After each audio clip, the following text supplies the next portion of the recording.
Trainer के रूप में जब हम काम करते हैं तो 3 तरीक़ों से काम कर सकते हैं। एक, हम किसी जिम में ट्रेनर के रूप में काम कर रहे हैं। अगर हमारी क्वालिफ़िकेशन बहुत अच्छी नहीं है और कोई बढ़िया जॉब हमको नहीं मिल सकती है, मजबूरी है कि हमें कोई ना कोई काम करना है, किसी पर डिपेंड नहीं रहना है, तो इनिशियल स्टेज पर दाल रोटी का इंतज़ाम हो सकता है कि भाई हम कहीं ना कहीं जिम में जॉब करेंगे तो कुछ सैलरी मिलेगी तो हमारा खर्चा चलेगा। पर ये कोई बहुत अच्छा सॉल्यूशन नहीं है, क्योंकि ये मजबूरी की वजह से है कि मजबूरी है तो जिम में काम कर रहे हैं। और काम भी आसान नहीं है।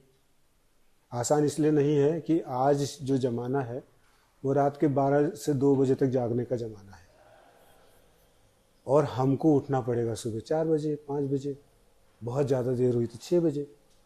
अब 2 बजे तक जागेंगे तो 6 बजे उठना तो बड़ा मुश्किल है। ये जवान आदमी है, 7-8 घंटे की नींद तो चाहिए होती है, तो वहाँ पे कॉम्प्रोमाइज़ करना पड़ता है। फिर जब जिम में जॉब के लिए जाएंगे तो ऐसा तो है नहीं कि जेब में हाथ डाल के खड़े रहने से काम चल जाएगा, या बैठने के लिए हमें सोफ़ा सेट मिलेगा, ऐसा तो है नहीं। खड़े रहना पड़ेगा, हेल्प भी करानी पड़ेगी, किसी के वेट भी लगाने पड़ेंगे। और 4 घंटे की ड्यूटी अगर एक शिफ्ट में हमें करनी पड़ती है और 10 लोगों के लिए हम लोगों ने 20-20 किलो की प्लेटें लगवा दी तो हमारा तो कचूमर एक ही दिन में निकल जाएगा।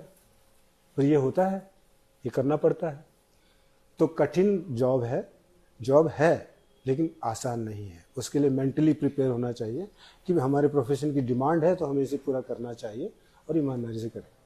दूसरा तरीका यह है कि हम अच्छी तरह से सीख लें, वर्कआउट डिज़ाइन करना सीख लें और डाइट शेड्यूल डिज़ाइन करना सीख लें और फ्रीलांस ट्रेनिंग देना शुरू करें।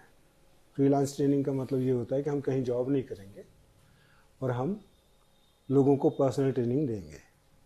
उसके लिए बहुत सारे तरीके होते हैं। कई लोग ऑनलाइन कोर्सेज कराते हैं, कई लोग फिज़िकली लोगों के घर में जा कर के उनको ट्रेनिंग देते हैं और उसके लिए चार्ज करते हैं। और 12-15 हज़ार रुपये से कम तो आज के ज़माने में चार्ज करना वैसे भी ठीक नहीं है, क्योंकि 4-5 हज़ार रुपये तो पेट्रोल में ही खर्च हो जाते हैं। तो 10 हज़ार रुपये उसके बचने चाहिए एक क्लाइंट से। तो 3-4 क्लाइंट अगर दिन भर में ट्रेनिंग करवा देता है तो 40-50 हज़ार रुपये वो पर मंथ कमा सकता है। उससे भी ज़्यादा कमा सकता है, लोग उससे भी ज़्यादा कमाते हैं। और जैसे जैसे हम लोग सीखते जाते हैं, इस्टेब्लिश होते जाते हैं, हमारी ब्रांडिंग होती जाती है। अपनी ब्रांडिंग करनी होती है और अच्छे ब्रांड अगर हम बन गए तो ये श्योर है कि हमारे पास क्लाइंटेज भी बनी रहेगी। अगर 4 लोगों को हम किसी महीने दे रहे हैं ट्रेनिंग, 2 ने किसी वजह से छोड़ दी तो हो सकता है कि 4 और लाइन में लगे हों कि भाई हमें भी ट्रेनिंग दे दे। तो ये दूसरा तरीका है। तीसरा तरीका ये है कि हमारे पास अपनी जगह है, अपनी बिल्डिंग है और अपना शानदार जिम खोलें और उसे बाकायदा प्रोफेशनल तरीके से चलाएं। तो उसमें तो क्योंकि हमने कोर्स कर रखा है, हम लोग सीखे हुए हैं, तो जिस भी ट्रेनर को हम अपॉइंट करेंगे कम से कम हमें पता होगा कि हम किस आदमी को अपॉइंट कर रहे हैं और हमें ये पता होगा कि वो क्या सिखा रहा है और हम उसको गाइड कर सकते हैं कि तो ये नहीं ऐसे सिखा।